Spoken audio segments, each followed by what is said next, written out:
목소리가 좋으신 안진희 센터장님께서 읽어주시면 좋겠습니다. 네, 건강한 정신건강을 유지할 수 있는 규칙이 있을까요? 열등감이 생길 때 해소하는 방법도 궁금합니다. 퇴직 후 100세 시대를 맞이했습니다. 건강한 삶을 위한 정신건강 팁 부탁드립니다. 정신건강 회복을 위한 마음가짐은 어떤 것이 있을까요? 네, 정신건강 팁에 대한 질문들인데요. 많은 분들이 궁금해하실 것 같습니다. 최정아 교수님 답변 부탁드립니다. 먼저 그 정신건강 유지할 수 있는 규칙, 열등감에 대한 이야기를 잠깐 말씀해 주셔서 이 열등감을 잠깐 좀 살펴보고 갈까 합니다. 이 열등감 뭘까요? 아마도 내가 좀 스스로 부족하다고 느끼는 감정, 이 열등감이 아닐까 싶습니다. 누구에게나 좀 열등감이 있죠.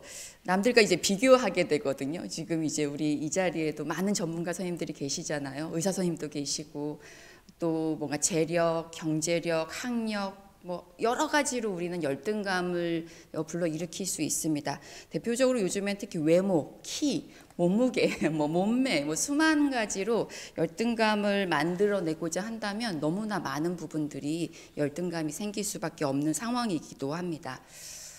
아들러라는 학자가 있는데 이 아들러라는 학자가요, 열등감이 사람을 발전시키는 원동력이 된다라는 이야기를 했다고 해요. 그렇다고 한다면 어쩌면 우리 지금 이번에는 이 열등감을 하나의 동력으로 삼아보는 건 어떨까라는 이야기를 좀 해보려고 합니다. 열등감 그 자체가 나쁜 건 아니죠. 비교가 되어지는데 어떻게 해요. 그래서 저는 일종의 열등감을 좀 갖고 살아야 되는 부분도 있겠다라는 생각을 해요. 너무 커지지 않게.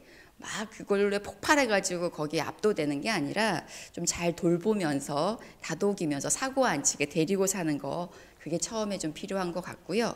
두 번째는 말씀드린 것처럼 좀 동력으로 한번 삼아보는 겁니다. 애초에 비교라는 게 좀 불공정합니다. 갖고 있는 것 자체를 바꾸는 것도 좀 어렵고요. 그리고 그냥 이대로 그냥 살자라고 하는 것도 좀 포기하는 것 같거든요. 그래서 이 나 자신에 대한 좀 긍정적인 상을 좀 가지고 있으면 좀 더 열등감으로부터 자유롭습니다. 내가 가지고 있는 강점도 있고요. 만약에 내가 강점에 대해서 별로 생각해 보지 않았다면 나 뭐 잘하지? 어떤 거 좋아하지? 어떤 것들을 내가 더 잘해낼 수 있지? 이런 나의 장점을 좀 찾아보시는 시간도 한 가지 좀 추천드려보고요. 또 하나는 다른 사람과 나를 비교하는 게 아니라 과거의 나를 한번 비교해 보는 겁니다. 그 비교 대상을 자꾸 누군가 상대방이 아닌 과거보다 나를, 그러면 과거보다 좀 더 좋아지는 내 모습, 좀 더 나아지는 내 모습들을 이제 찾아보실 수 있지 않을까 싶고요. 또 한 가지는 이게 좀 오해를 불러일으킬 수도 있습니다만 사회에 환원하는 일을 한번 검토해 보시면 어떨까 싶습니다. 간혹 많은 분들은 어떤 공동체에 기여하고 봉사를 하는 일들을 나도 어렵고 힘든데, 나도 돈이 없는데 누구를 도와, 이렇게 생각하시는 분들이 있으세요. 먹고 살기 바빠 죽겠는데 누구를 도와, 이런 생각이 있으실 수도 있는데 아주 작은 행동이나 아주 작은 기여, 예를 들어 환경을 생각하는, 쓰레기를 잘 분리해서 버리고 청소를 잘 깨끗하게 하는, 그리고 무엇인가 뭔가 절약을 하는 이런 행위도 사회에 환원하는 하나의 행동이 될 수 있거든요. 그렇게 행동했을 때 좀 더 내 자신 자체가 나아지는 모습을 좀 볼 수 있어서 저는 한번 같이 좀 추천을 드려봅니다. 두 번째 질문에서는 퇴직 후에 그 정신건강 팁에 대해서 물어주셨어요. 네, 퇴직 정말 어렵습니다. 아마 지금 이 당나귀를 함께 하시는 우리 많은 지역 주민분들, 그리고 이 자리에 함께 해주시는 많은 분들도 연세가 조금 있으시다면 이 퇴직 후 고민 많이 하고 계시겠죠. 막연합니다. 예를 들어서 그냥 좀 놀아야지, 좀 쉬어야지, 이런 생각들을 조금 많이 하셨을 텐데 막상 이제 퇴직했다라고 생각하면 좀 불안합니다. 얘기를 들어보니까 7억에서 한 10억이 필요하다고 하더라고요. 한 달에 최소한 300만 원은 써야겠고, 그러면 1년에 3,600만 원은 써야겠고, 그게 30년은 살 것 같고, 그러니까 내가 한 60대까지는 일을 할 건데 그 뒤로 한 30년은 살 것 같으면 거의 10억 가까운 돈이 필요하다고 하면서 굉장히 불안을 만들어내게 되죠. 네, 첫 번째는 사실은 이제 재력, 경제력과 관련된 어떤 자금들에 대한 준비가 좀 필요할 수도 있습니다. 그래서 어떤 분들은 직업을 그만두는 것이 아니라 직업을 바꾸는 것이다라고 이제 퇴직 이후의 삶을 얘기합니다. 재취업도 있고요. 이제 본인이 해오셨던 전문직의 일을 이제 또 발전시켜서 새로운 취업을 하시는 분도 있고 창업하시는 분들도 있고요. 그리고 요즘은 창직이라고 해서 정말 놀라운 직업들이 많이 생겼거든요. 그런 활동을 하시는 분들도 있습니다. 두 번째 어떤 준비 중에 하나는 공부하셔야 됩니다. 네, 퇴직 이후의 삶이 그냥 얻어지는 경우는 없습니다. 지금 많이 이 이야기를 듣고 계신 혹시 지금 퇴직을 준비하고 계신 어른분들께서 계시다면 조금 전에 우리가 이 청년들이 얼마나 취업 준비하느라고 걱정하는지를 들으셨잖아요. 마찬가지로요. 우리도 이 퇴직 이후 삶을 위해서 열심히 공부하셔야 됩니다. 공부하고 또 공부하시고 그리고 계획하시고 많이 고민하셔야 됩니다. 그렇지 않으면 등산만 다닙니다. 그렇지 않으면 골프만 치시게 돼요. 이러실 수는 없습니다. 정신 차려보면 돈 다 날라가서 다 쓰고 그리고 어느 순간 나는 누구 여기는 어디 이렇게 되실 수도 있어요. 그래서 공부하시는 게 정말 중요하고 잘 공부하시는 분들이 그만큼 잘 준비하실 수 있고 그리고 내가 하고 싶었던 것과 해야 될 것들 잘 구분하실 수도 있습니다. 또 하나 살짝 좀 조언을 드리면 사람과의 관계도 다시 잘 준비하셔야 되는 건데요. 이 얘기를 어떻게 말씀을 드리고 싶냐면 역할을 재규명하셔야 될 이게 필요하세요. 이게 뭐냐? 내가 회장님이셨어요. 그런데 퇴직 후에는 더 이상 회장님이 아니십니다. 네, 집에서도 부인께서 아빠 보고 회장님 이렇게 부르기를 원하시지는 않을 거 아니에요.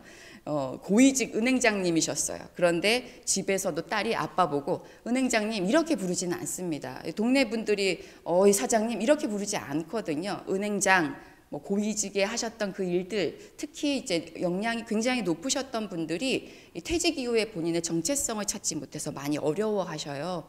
그래서 역할에 대한 재규명 정말로 좀 한 번 더 검토해 보아 주시면 좋을 것 같고 또 한 가지는 조금 열려주셔야 됩니다. 내가 마음도 좀 열어주고 그리고 또 사람에 대해서도 열려주고 저 친구는 저런 생각을 하는구나. 그리고 저렇게도 생각해 볼 수 있구나. 이게 이런 식으로 생각이 좀 바뀌었구나.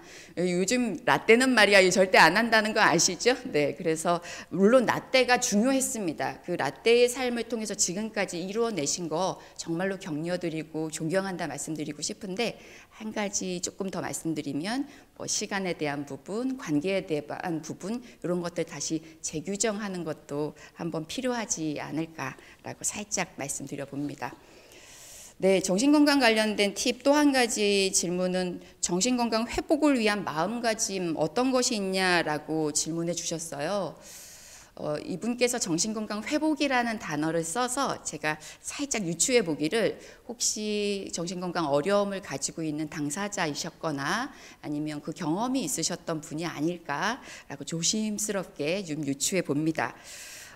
제가 이제 그렇게 생각하게 됐던 이유 중에 하나는 이제 조금 우리 정신건강 문제로부터 이제 증상이 좀 완화되고 나면 보통 발병 후 1년 정도 지나고 나면 약물 관리가 들어가게 되고 약물 관리 이후에 이제 재발 위험성이 좀 낮아지면 몸의 상태가 좀 많이 좋아지시기도 하거든요. 근데 그때 무시무시한 소리가 들립니다. 예를 들어서 이제 나가 좀 봐라, 활동 좀 해라, 운동 좀 해라, 좀 움직여 좀 봐라, 사람 좀 만나라, 돈 좀 벌어와라. 또는 어떤 경우 너 지금 이제 사람 좀 만나야 되지 않겠니? 결혼 좀 해야 되지 않겠니? 또는 너 너무 더러운 거 아니니? 청소 좀 해야 되지 않겠니? 하면서 예전에는 그 증상으로부터 회복만 되게 중요했다가 이제는 다른 막 과업들이 주어지시는 경우들이 종종 있으세요.